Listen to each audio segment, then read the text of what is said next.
So we're just going to talk a little bit here about taking a tire on and off of a vehicle. That is one thing that you could do as a little practical assignment while you're at home. So you can go out and work with a parent or a guardian or somebody else to help you, and you can take off your tire and practice putting on the spare, and it's something that every vehicle driver should be able to do anyway. So if you're at home and you're going to be doing this with the auxiliary jack that's provided with the vehicle, not with a hoist, you're going to be on the ground. And it's important to loosen off your lug nuts before you start jacking it up, okay? So that you have the resistance of the tire before you start lifting, okay? So you'll loosen off all your lug nuts first, and then you can go up in the air, right? And you'll have the tools as part of the vehicle to do this. But if you loosen those all off first, that makes life a lot easier. Okay, so we'll just pause it and I'll lift it up. Okay, so now we've got the vehicle raised. Now you would have supported it probably underneath here. Usually your auxiliary jack is a screw type jack, so a scissor jack, a thread that'll scissor up, and usually it goes underneath that pinch welder body seam that we talked about. So if you're doing this on the side of the road or your driveway or something, it's important that you're on a nice level surface.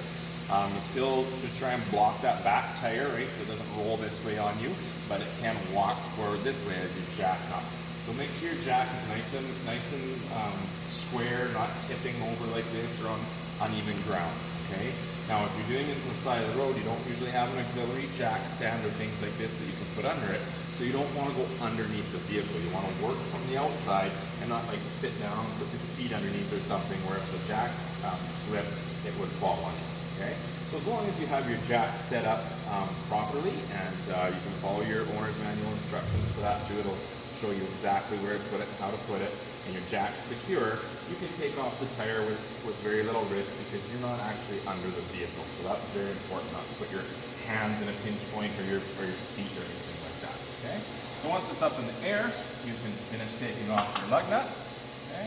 Now we would normally do this with impact gun, but I'm showing you what you can do on the side of the road or just as sort of practice in your own house. Okay? So we can spin off those lug nuts. Now you have to be a little bit careful about what style of hubcaps that you have. So this is a steel rim with a hubcap. Some of your aluminum tires would have aluminum or an alloy of some sort rim that wouldn't have a hubcap. Now some hubcaps snap on and just snap on over top, and they look like lug nuts, but they're not. They're just plastic, so you kind of got to watch that you don't think they're nuts and break them off. This style of hubcap actually gets held on by the lug nut flange, so you have to take the lug nut off first. There are some other styles out there that have a black plastic thread that threads onto the lug nut that holds the hubcap, so the black plastic thread comes off, and then your hubcap, then your lug nuts are behind. So you've got to kind of be aware of that. Another thing to watch when it does go back on, if that's lined up, you can see here on this style, you can put 2 lug nuts on to hold the tire on, snap this in place, and then put the other 3 on, which will hold on that flange. Okay? Now I have a couple of different styles of lug nuts here. They're all the same threads and same taper, but these ones are notorious for rust getting underneath the chrome, and then they swell up and you can't get your socket on there. So that's why I've changed a few. But I needed to keep as many as possible so that I could have that flange to hold the hubcap. So, just about got the last one there. Now you're going to be doing this on the ground, so you won't be working up as high as I am, right? You'll be sort of at ground level. And it's important to jack up, if you do have a flat tire, it's important to jack it up high enough so that you can get a full tire with air back on afterwards, right? Or your spare, have enough space. So we just simply take the tire off, and then we would be ready to grab the spare or change the tire. Now you could do this yourself if you're rotating tires, okay? So we often rotate tires about every 10,000 kilometers, and that helps us get nice even tread wear between driving tires and non-driving tires. So that's another practical task that you could do if you had some jack stands and jacks at home. But you would need to have at least 2 tires up at the same time so you can go back and forth. Okay? Now, try and open your eyes a little bit when you're doing some mechanical work. So you may just be changing a tire, doing a tire rotation, but we don't want to get that tunnel vision, right? So we just have an opportunity here while we're here to kind of, look at the brakes, and we can see we've got lots of brake pad left in there. And we're not really doing a full brake inspection, but it would be pretty bad if we changed a tire for a customer or something and we didn't notice this was all scored up and the brakes were worn right out, or we didn't notice that this bolt was broken or the strut was massively leaking or something like that. So just try to open those eyes and look around just like we did in the oil change unit. Okay? So let's look a little bit about how this works here. So this is the drive shaft, the sub shaft of the drive shaft, the CD shaft that comes out from the transmission. So this turns this hub right here, and this spins right here. Now it's in park, so I can't turn it a ton. But this part here spins with the drive shaft. So the whole hub spins in behind here. That's what's attached to the stud, and the brake rotor spins with it. Okay. The brake caliper and the brake caliper bracket, they stay stationary. Notice how they're not moving. Okay. So this is a little intro to brake. So when I brake and I compress these pads together, I'm squeezing this turning part and holding it with this stationary member that's stationary with this stuff. Okay, so that's how we stop. So what does this have to do with tires? Well, when we put a tire back on, we got to recognize that we're trying to transfer this hub turning force to the tire. And that has a lot to do with sort of how we put this tire back on. So we have to watch a few things. We have to watch that we make sure that we go over this hub properly, that we don't kind of drop down or wedge it on crooked. Okay, so we got to make sure that it does go over top of this all the way. Because sometimes these are pretty rusted up, so you just need to clean that up with a wire brush or some emery cloth or something like that. Okay, and I'm going to put the tire back on now, and then we'll talk about some other things. Okay, so nice and over that center. Now if you look in here, what we're doing is we're transferring the force from this stud, which is pressed into the hub, to the rim so that that can turn. And that's what this taper is for on this lug nut. So that taper goes in there and matches that taper inside the rim. Okay, so what we're doing is we're driving, the stud is driving the lug nut, and the taper is matched with the other taper, and we've got metal-to-metal contact pushing and driving, okay? If I put this on backwards and I go on like this, there's no metal-to-metal contact driving it. We're just driving by the clamping force, if this is the rim, just clamping it tight, okay? And there are some lug nuts that work off clamping force, but these ones don't. They work off by matching those tapers so we can actually drive metal to metal. So it's very important that you put these on the proper way, okay? We'll make sure that they do go on that hole with that taper in, okay? And zip it all the way in there. Okay, you can run it in by hand and make sure that it's in all the way, okay? Now, we have to be thinking about our lug nut a little bit here, our hubcap a little bit, because on this style, remember, some of these have to go on the outside of the hubcap, okay? So I can see on my hubcap that I've got two clips here that are opposite of this. Okay, so those two there will clip on like that. That'll hold that lug nut, hubcap, and then I can put these three on here. Now it's not actually holding because I didn't use these ones. It would have clipped over that flange. I used those other two styles, so I'm just going to have to hold it by hand and put these three on, which is fine. Okay. Now you can't actually see that taper, so it's important to push in and feel that we're getting that all the way, that tire all the way in over that centering circle of the hub. Okay? Now that circle of the hub that fit over, that's what actually centers the rim onto the hub, so that when they turn, we don't have one circle offset like this and we're turning it like a big egg shape. Okay? The two circles have to be matched so they spin circular.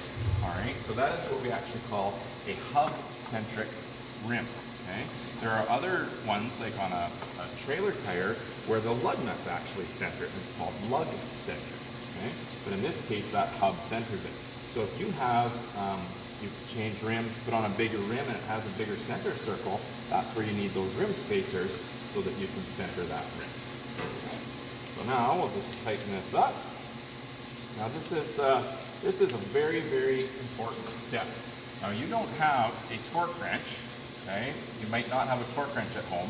So if you're doing this on the side of the road, all you really can do is tighten them up as best as you can, and then it's just an emergency thing to get you to a tire shop or somewhere where there's a torque wrench to torque them to spec, okay? So torque is a specific way of measuring rotary force, okay? And it's measured in foot-pounds. So what a foot-pound is if we go 1 foot from the fulcrum, okay, and we put 1 pound of force on there, or hang a 1 pound weight on there, that would be 1 foot-pound. So every lug nut, every bolt, anything that's tightened has specifications on how much to tighten it. If we tighten it too much, we can stretch and break and damage the lug nuts. We can put too much pressure on one side and tip the rotor, making that tire wobble and the rotor wobble. If we don't tighten it enough, it can come loose and the tire can come off.